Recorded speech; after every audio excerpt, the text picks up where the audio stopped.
जय शिवराय मित्रांनो, आपण लास्ट व्हिडिओमध्ये बघितल्याप्रमाणे जंजिऱ्याची बोट तर आमची मिस झालेलीच होती. पण आम्ही चाललो आता पद्मदुर्गकडे आणि ती 1 तासाने आली बोट. आता आम्ही जाम खुश आहेत, कारण आपण जेव्हा समुद्रात एंटर करतो मस्त थोडं निळं पाणी वाटतं, पण पद्मदुर्ग काय जवळजवळ दिसतच नाही आहे. त्याच्यामुळे खूप आतमध्ये आहे. जंजिरा कसा लगेच किनाऱ्याच्या बाजूलाच आहे, पण पद्मदुर्ग आतमध्ये आहे. तर बघू, आपण जाऊया हळूहळू. हे दोन आम्हाला नवीन भेटले होते. चला तर मग बघूया पद्मदुर्ग.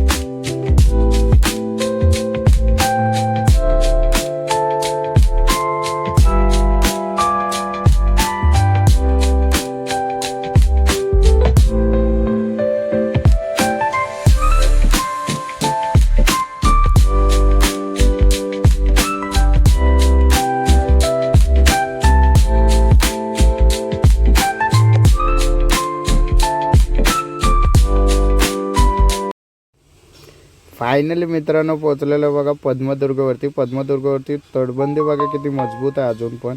आणि महादरवाज्यात एंट्री केल्यानंतर पहिलाच आपल्याला अशा सूचना भेटतात. सूचनांचं जास्त करून पालन करत नाहीत काही लोक. माझं मत आहे की सूचनांचं पालन करावं ना. आपण गडकिल्ले फिरायला येतो. बघू शकता मित्रांनो, काय जबरदस्त किल्ला आहे. म्हणजे त्या काळी कसा असेल हे बघा. ते एक बॅक साईडचा दरवाजा आहे, त्याच्यातून मस्त व्ह्यू येतो.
वाव, काय नजारा आहे मित्रांनो. बघू शकता एकदम चारी बाजून समुद्र आणि मधोमध किल्ला आहे.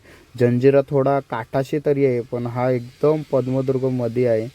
आणि आत्ता कळालं छत्रपती संभाजी महाराजांनी पद्मदुर्ग का निवडला जंजिरा जिंकण्यासाठी. हे तर खासियत आपल्या मराठ्यांची. बघू शकता मित्रांनो, एकदम भारी असा किल्ला आहे. आणि इथे कधी पण या तुम्ही. बघा कसा मानाने डवलतोय. एक नंबर फीलिंग आहे यार, एक नंबर.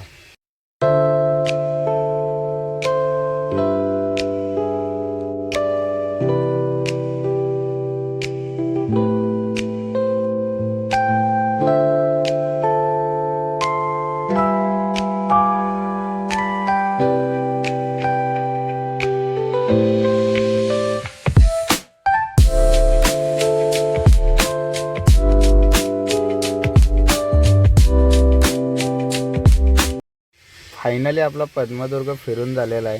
आणि आता आपण परत चाललो. खरं सांगू मित्रांनो, जायची अजिबात इच्छा होत नाही आहे, पण काय करणार, तिथे तर आपण राहू नाही शकत, कारण संध्याकाळची लास्टची बोट असते.